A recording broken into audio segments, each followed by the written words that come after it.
at St. Francis Parish Church located in uptown Upper Carmen, Cagayan de Oro City. As you may have noticed, this church has a very unique and an iconic design. Fun fact is that Mr. Hipólito Busgano, the architect, got the inspiration for this design from one of his dreams. If you fold your hands like this in the form of a prayer, you will see that the church design resembles this form. St. Francis Xavier Parish brags a unique and iconic design. Having a unique and iconic design were the major pre-design requirements of the structure, which architect Hipólito Busgano of HS Busgano Architech Studio was tasked to materialize. The structure sits within a 3,000 square meters land donated by Pueblo de Oro to Xavier University. While finding his inspiration, architect Busgano had a dream of hands that are folded in a prayer, which answered to his search for inspiration. Thus, the facade resembles hands that are folded in a prayer. In the original master plan, the stairway leading to the center of the narthex of the facade resembles the arms. From the top view, the shape of the roof resembles the fingertips that are pressed and lined up together. In addition, the structure follows a modern minimalistic with parametric deconstructivism approach. It strays away from old-fashioned church designs. Now, deconstructivism in architecture are commonly characterized by an absence of obvious harmony, continuity, or symmetry. This theme often manipulates the structure's surface skin and deploys non-rectilinear shapes which appear to distort and dislocate established elements of architecture. Therefore, deconstructivism is a rule breaker of architecture. The finished visual appearance of the structure is characterized by unpredictability and controlled chaos. But so far, only the exterior finish of St. Francis Xavier Parish was executed with the deconstructivism approach, and the interior was more on constructivism. Because of internal issues with decision-making, the master plan was not completely executed, which brought a disappointment to architect Busgano. In the original master plan, the design was supposed to have a parametric curvilinear or deconstructivism approach. However, due to internal issues, the result of the interior design leaned more towards organic constructivism theme, which uses the concept of straight lines or rectilinear shapes. With regards to the choice of materials, the entire structure was proposed to have a full concrete make. However, due to changes with the original plan and some issues with the budget, some of its parts are installed with EIFS, or Exterior Insulation Finishing System. It's cheaper but lesser in quality. Since the structure isn't 100% complete, the bare ceiling reveals the use of steel trusses for the roofing. Upon its completion, architect Busgano plans to install a water feature at the front of the parish, which is designed to have a creative play at reflections. During sunset, the facade would reflect on the clear water at the front, giving it a more solemn ambiance. It will have some sort of resemblance to the water reflection techniques used in the Louvre Pyramid in Paris. Also, 2 chapels will be added on both wings of the church. One of those chapels will serve as the Gallery of Saints. Currently, there is a proposal to add a columbarium at the basement of the church. A columbarium is the public storage of funerary urns holding cremated remains of the deceased. But due to protests from majority of nearby residences, the proposed columbarium is still pending approval. From an architect's perspective, the structure may have been a complete disappointment, but from an average person, it's already a majestic masterpiece.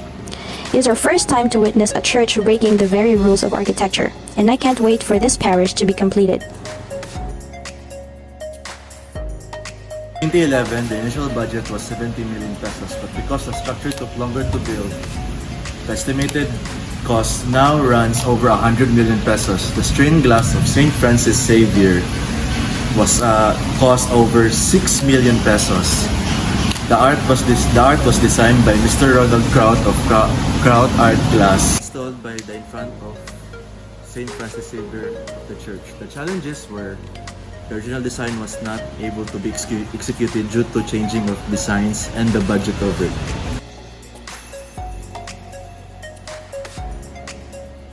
The total area of the church is about 3,000 square meters and it has 2,500 seating capacity including the balcony. The entrance of the church is what we call narthex. It is an architectural element that is typical during the early Christian and Byzantine basilicas and churches. Did you know that the center of the church is not called aisle? It is nave, and the side portion of the church is the aisle.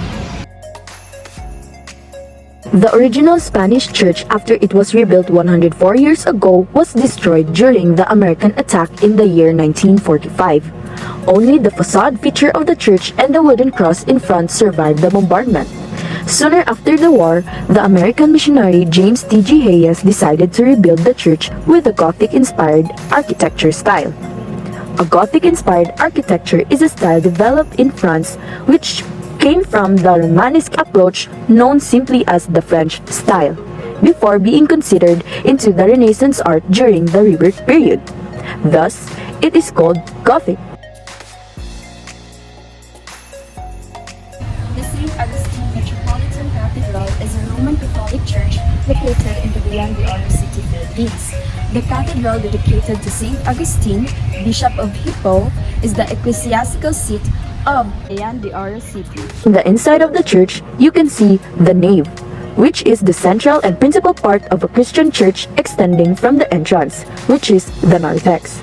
So as you can see in this part of the structure of the San Augustine Cathedral Church, these columns are called Greek Corinthian style or Corinthian order.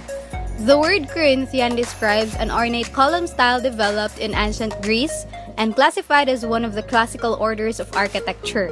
The Corinthian style is more complex and elaborate than the earlier Doric and Ionic orders. This architectural style is characterized by slender fluted columns and elaborate capitals decorated with acanthus leaves and scrolls, and there are also many variations of it.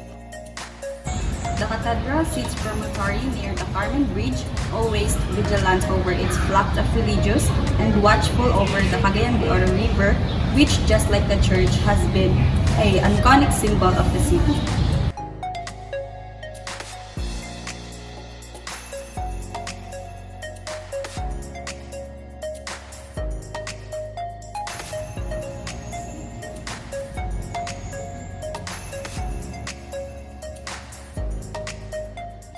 You will notice its old stained glass windows on its eastern side. These were accordingly donated by American Catholics from New York City during the time of Father James Pace, an American missionary who later became the city's archbishop.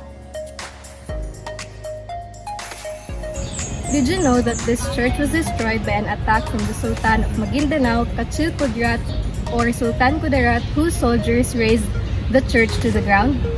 The new CDO amphitheater is a good example of green architecture because it's mostly made of light, eco-friendly materials and has a natural ventilation. There are enough openings to allow natural free-flowing air. The boat statue in front of the amphitheater represents whitewater rafting, which is one of the CDO's iconic symbols. Milo Lazaretto, a regional tour guide and trainer for the Department of Tourism, believes it could be whitewater rafting which helped spark CDO's tourism craze back in the early 2000s. Though it may not have been the first in the country, he says it helped put the city on the map. The amphitheater is a modern architectural style inspired by Sydney Opera House. It is a modern expressionist design with a series of large precast concrete shells, each composed of sections. It is evident in the structure that the materials they use are steel deck, hardy flex, concrete, and natural stone. The steel deck is visible on the inside of the arched roof, where it is painted with a dark brown color.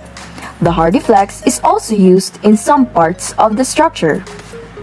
The roof is made out of concrete and natural stone is used on the floor of the amphitheater.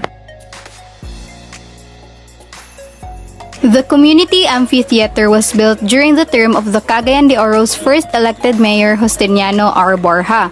It replaced the wet market, which was moved to its current location in Barangay 33 and is now known as the Cugon Public Market. A monument honoring Mayor Borja is prominently placed in the Divisoria along Tirsoneri Corner, Chano Brothers streets. Over the years, the city amphitheater has undergone many transformations. The stylized clamshell litteration is one of its latest looks in the early 2000s. Design of the new Cagayan de Oro City Amphitheatre takes cues from its past and hints at the future while fully being grounded in the present as a new venue for community, history, arts, and culture.